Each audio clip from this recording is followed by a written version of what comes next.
Hey everyone, John here from All Miniatures Great and Small, and today is another Wednesday, so it's what's on the table.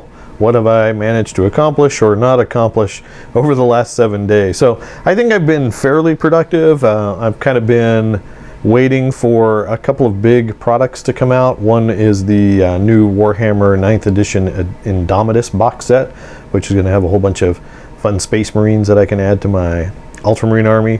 And then Team Yankee is releasing the new American stuff, so I'm looking forward to getting some of those. So while I'm waiting for those kind of big releases, I've been working on American Civil War and my Pacific game and some odds and ends that have just been on the table.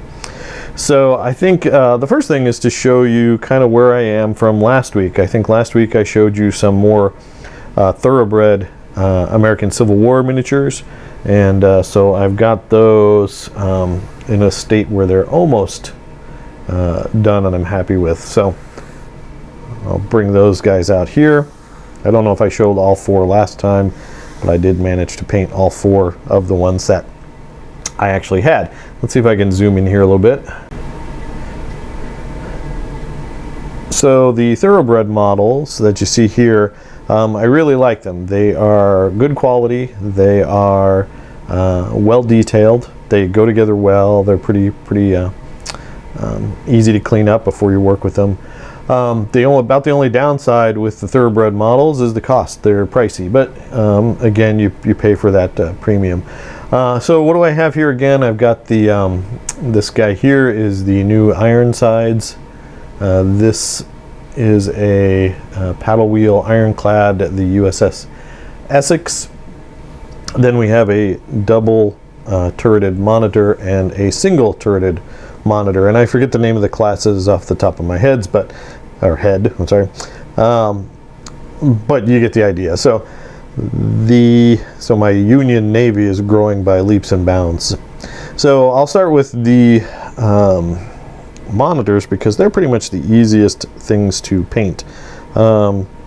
Basically they are gray with a black wash, and then I basically hand picked all those little armor panels, and the reason I did that was just to give it some kind of visual contrast.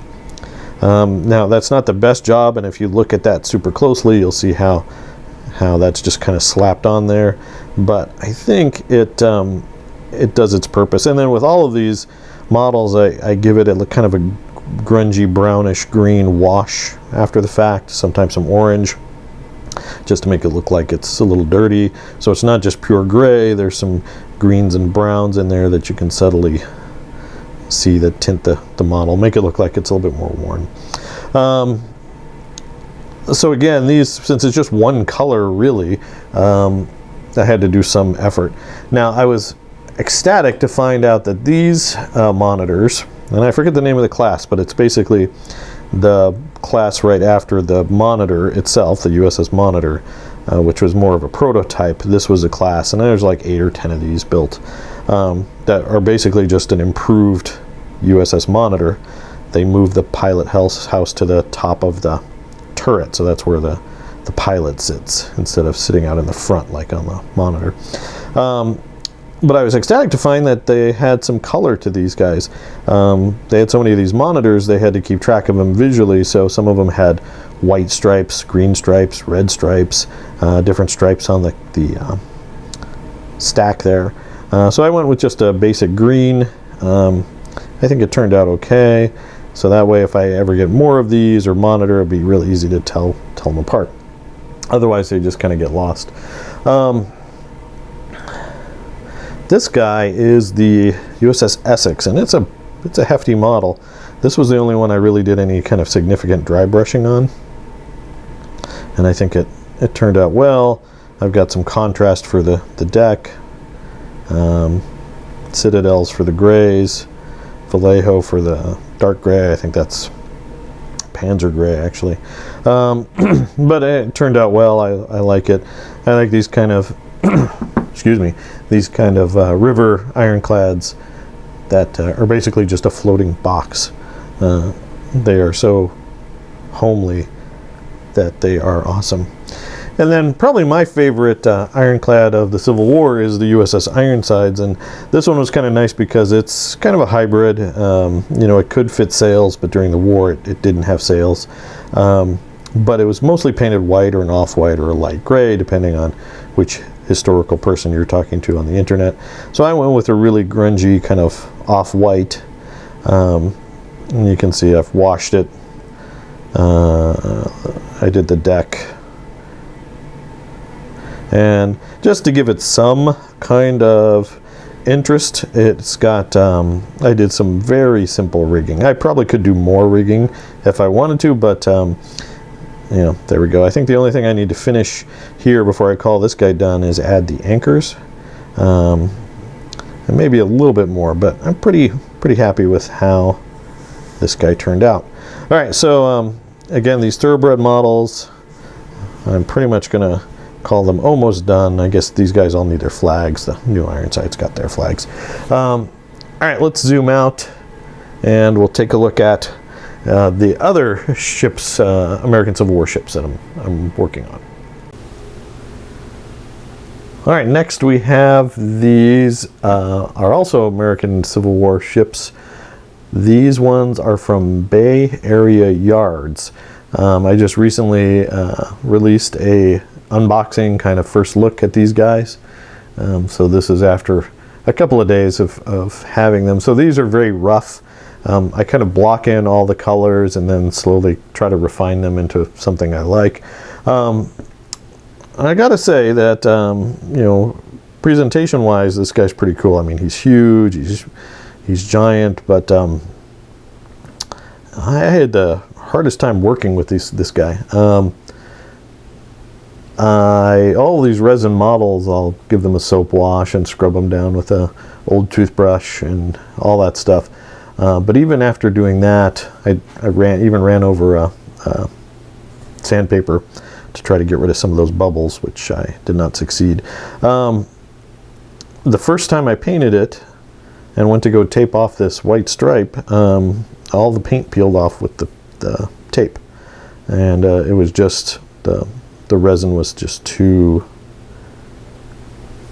I don't know what to call that, but anyway, so I stripped it in simple green, I rubbed it down again, and I still had some issues with the tape and hand painting, but I got the basic line in place this time. I did varnish it and then put a flat coat over it, so hopefully that won't be a problem anymore. But I did have a big issue with that for the first time around, and that might have just been me not cleaning it thoroughly, but it was pretty good. This gives you an idea of kind of an in-process look. So I've got the stripe there, but obviously it looks like crud because I haven't gone in with a brush and evened everything out or done any highlights or washes or anything like that. Same thing with the hull. So that'll look a lot nicer and a lot more even. Then on the inside, this is like the first step of using contrast for the decking. These areas I'm not too worried about because they'll be brown. They'll get hand painted a darker brown, and you know, it'll look a lot different. But you get an idea of what we're going for here. And then I do a light dry brush. This gets one more coat to kind of even out those streaks, and then some dry brushing. And then you know, any streaks that remain are usually pretty minimal and kind of just look like weathering anyway. And then the inside of this rail is going to be a different shade of white, but you get the idea. So you know, so far pretty hard to work with, but you know, it's a big square rig sailing ship. Hopefully it's going to be worth it. So I'm looking forward to progressing with that. This is the USS Lexington.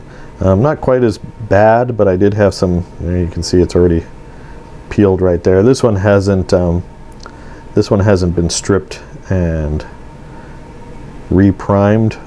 I may or may not do it. I do need to take a little bit closer look at it, but you can kind of see what we're going with here. It's kind of a black hull with, it's going to have probably the same colored deck you see here.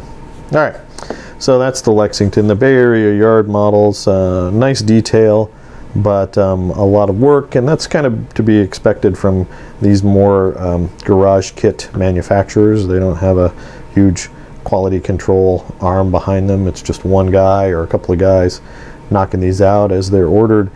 You know, the molds get old and things like that, so those things are to be expected, but it's, you know, this is probably a third or more of the price of the same ship for Thoroughbred models. I think the Thoroughbred models close to 40. I think the hull by itself was 7, and or 9, maybe $9 US, and then the sails were another $8 because they're all metal. But it's, you know, significantly less expensive. But for that, you got to put in a lot more work to make a model that looks good. Okay, so that is Bay Area yard models I'm working on.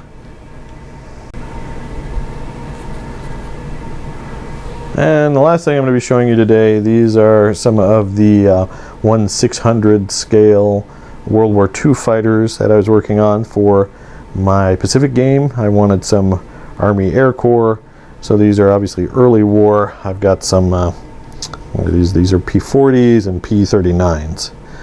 So we can do, you know, New Guinea, kind of Australia, Coral Sea type battles. And I'd like to see these guys go up against some Zeros and things like that. Obviously the pilot skill is not going to be as good as the carrier qualified US Navy pilots, so we expect to see these guys take heavier losses, but the models themselves turned out good. They're very tiny, as you can see. I did get the ruler and frame, so you can see that. Really, the important thing with these models is just some simple highlighting, some simple washes, and then getting that canopy to kind of pop at a distance. This close you can kind of see all the little arrows, and there's just, it's more of an artistic approach to painting canopies. I don't know if that's where each separate piece of glass is, but you know, it's close enough, and from a distance it looks nice, and it gets picked up well. So all right, well, there you go. Let's zoom out. You can see how tiny those things are. This has been another episode of What's on the Table. I hope you guys enjoyed it. If it's an inspiration for you to just pick up stuff that you've got and just slap some paint on them and get them out. You don't have to be the world's best painter. I'm definitely just an average painter at best, but with attention to detail and realizing that I'm not going to try to win any gold demons with my work, you can be happy with what you produce and have some nicely painted models on the table. All right, guys, as always, I do want to mention, please check us out on Facebook, All Miniatures Great and Small. You can keep track of us there, what we're up to, and go ahead and you know, follow us there. We always appreciate it. Here on YouTube, please do throw us a like and subscribe. Click that bell to receive notifications when we publish anything new. As always, thanks for watching, and keep on wargaming.